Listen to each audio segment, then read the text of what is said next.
E aí galera, tudo bem? Rapidinho antes de começar o vídeo, só lembrando que a gente oferece aulas particulares, monitoria, resolução para lista de exercício e mais todo tipo de ajuda que você pode precisar, seja para passar de semestre na faculdade ou entender aquela matéria que você sempre quis, mas nunca conseguiu. Eu vou deixar o contato na descrição, tanto o e-mail ou se você for das antigas, ou então a página do Facebook, se você quiser, manda uma mensagem lá e a gente conversa. Bom, vamos lá, gente. Como vão vocês? Antes de qualquer coisa, tá tudo certo? Bom, me avisaram que fazer uma aula só de slide fica meio sem graça.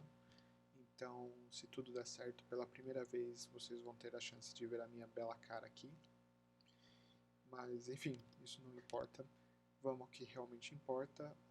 Nessa aula aqui é a segunda aula de termodinâmica e eu quero trabalhar com vocês a ideia de entropia e de temperatura. Antes da gente começar, algumas observações.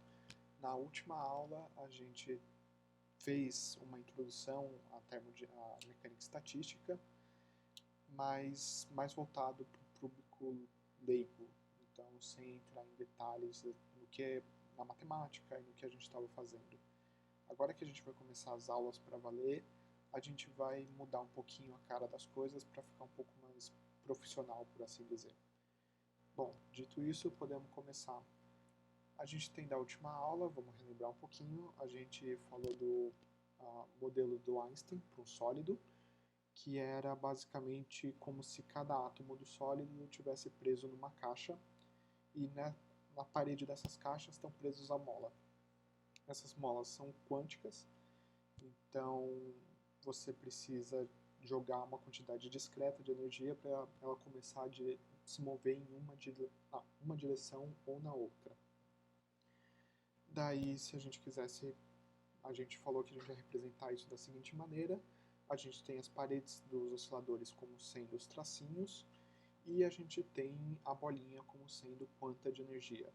E conforme a gente vai aumentando a energia, vai aumentando a oscilação, só que isso só pode ser feito de maneira discreta, como que está o desenho aí. Bom, até aí tudo bem. A gente também conseguiu calcular como a gente organiza esses estados, como que a gente arranja isso. Eita, pulando slide. Então, por exemplo, aqui a gente pegou um átomo, que são 3 osciladores, a gente dividiu 4 quantas de oscilador, 4 quantas de energia nesses osciladores. Daí a gente mostrou a fórmula aqui, que é a fórmula de permutação ou combinação, não sei como vocês viram, que vocês já deveriam conhecer do ensino médio. Então, se você quer combinar 4 bolinhas com 2 pauzinhos, você tem que a fórmula é o número de pauzinhos mais o número de bolinhas, tudo fatorial, dividido pelo número de pauzinho fatorial vezes o número de bolinha fatorial. Se vocês quiserem fazer a conta só para esse exemplo, dá 15. Bom, essa pequena revisão aí foi só para lembrar do que a gente está tratando. Agora vamos trabalhar que nem gente grande, vamos usar a nomenclatura certa para essas coisas. Primeiro que cada arranjo, então, cada maneira que eu jogo energia em uma desses osciladores é chamado de microestado. Se você pegar todos esses microestados em um só, então você olhar o conjunto inteiro como um todo, essa é a definição do macroestado, então é chamado de macroestado. E a gente quer, obviamente, substituir os tracinhos e pontos por algo que a gente consiga entender e discutir numa mesa com outras pessoas sem ser ridicularizados. Então a gente quer trocar isso pelo número de osciladores e pela quantidade de quanta que tem no sistema. Bom, se vocês prestaram atenção, vocês notaram que cada tracinho equivale a 2 osciladores. Ele divide, tem um oscilador na esquerda e um oscilador na direita. Em outras palavras, um tracinho é equivalente a n-1, no caso n seria 3, porque é o número de átomos, n-1 osciladores, no caso seriam 2. Talvez eu devesse ter feito esse slide um pouco melhor, mas enfim, não dá nada não. E a nova cara da fórmula, a gente vai trocar esse P por um ômega maiúsculo. Só você substituir o que a gente falou até então, substituir as bolinhas por Q e os tracinhos por N-1, você chega nessa fórmula aí, sendo N o número de osciladores no seu sistema. Bom, agora vamos começar a aula para valer. A primeira coisa que a gente quer fazer é aprender a trabalhar com as grandezas que a gente viu na última aula. Então, essa quantidade de maneiras de você arranjar um sistema e coisa do gênero. E para fazer isso, seria conveniente trabalhar com um número pequeno, porque trabalhar com 10 elevado a 81, 10 elevado a 140, não é muito fácil, não dá para jogar no computador, dá dor de cabeça.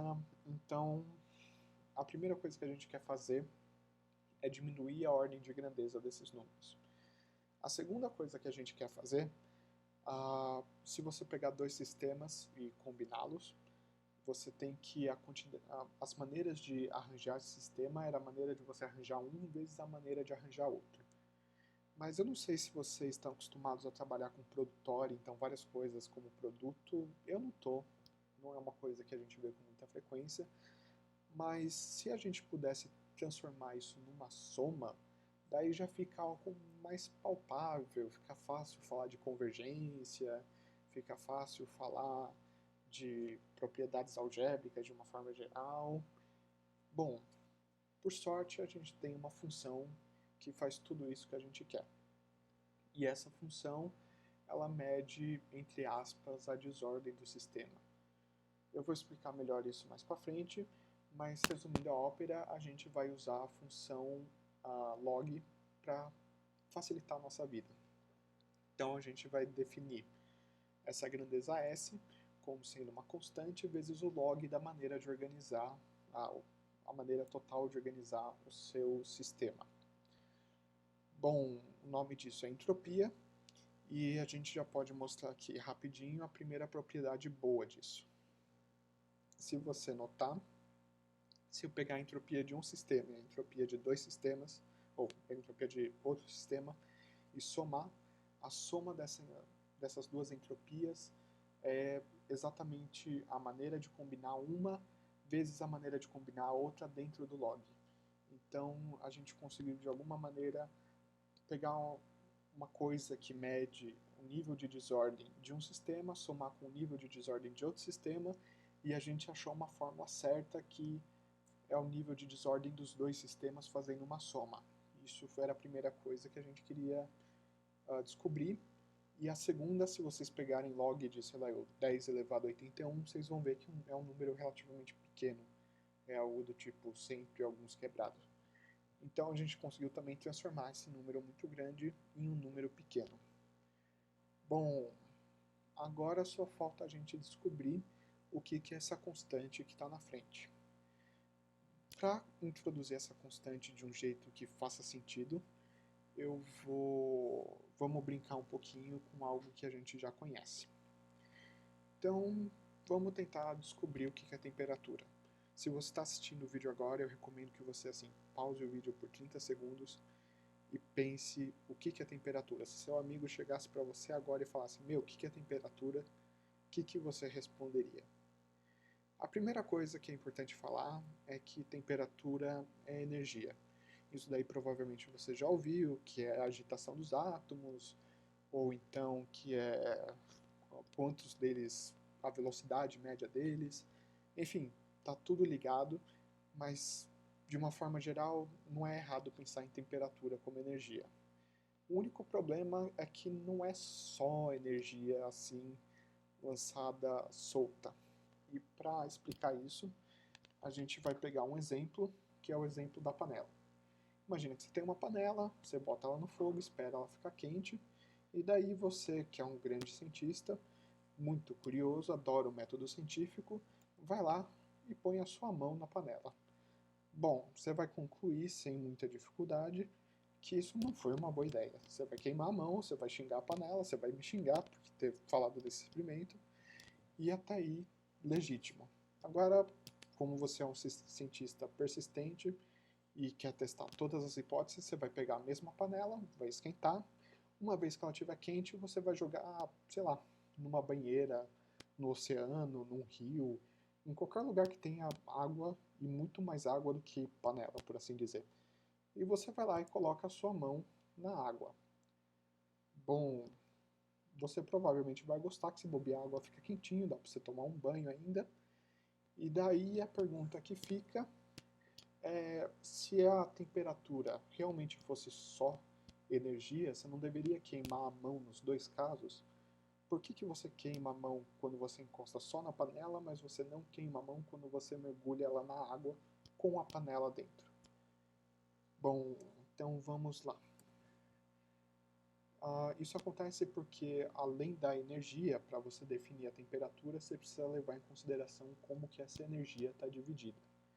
Mas se vocês lembrarem, aquela grandeza que a gente definiu, a entropia, ela mede a desordem do sistema. Então, como que a energia, como que os quantas de energia estão divididos dentro do nosso sistema. Dito isso, fica, entre aspas, fácil a gente definir o que deve ser a temperatura. Primeiro, a temperatura é energia, como a gente já disse, como você experimentou quando você tocou na panela, mas não é só isso, é ela dividida pela entropia, por essa maneira que você tem de distribuir as coisas. Então, agora a gente tem uma definição de temperatura que é razoável, que faz sentido. É a energia que você dá para um sistema, dividido por como essa energia se distribui. E daí, se você quiser fazer conta efetivamente com isso, geralmente você toma um limite para o ΔQ indo a zero e você cai numa derivada. Bom, então agora a gente pode descobrir o que é essa constante. Vamos ver o que a gente já sabe dela. Primeiro, a unidade, que é basicamente o mais importante dentro desse contexto. Isso daí tem energia, tem unidade de Joule por Kelvin, energia por temperatura. O que isso quer dizer na prática? Isso quer dizer que essa constante ela dá uma conversão entre a temperatura e a energia.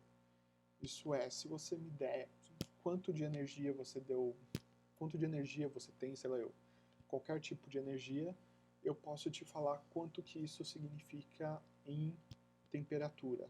Você achou meio que essa grandeza que separa os dois mundos, que na verdade é a mesma coisa, só foram divididos por razões históricas. Óbvio, você não vai medir a temperatura de alguém em, sei lá, joule. Você não chega e fala, a pessoa está com febre, ela está com 2.532 joule de energia ou de temperatura. Isso não faria muito sentido. Mas enfim, é isso que essa constante significa. Ela leva o nome de constante de Boltzmann, porque foi o Boltzmann que primeiro chegou com essas ideias. Inclusive, só por curiosidade, ele teve um final trágico, porque na época dele ninguém aceitava essas ideias, ele se matou de frustração, literalmente. E o valor numérico dela esse daqui, é um valor muito pequeno.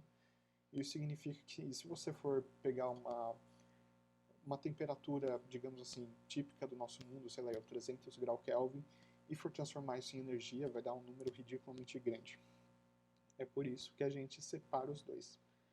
Bom, pediram para eu não fazer aula muito longa, por isso eu vou terminar essa daqui aqui já.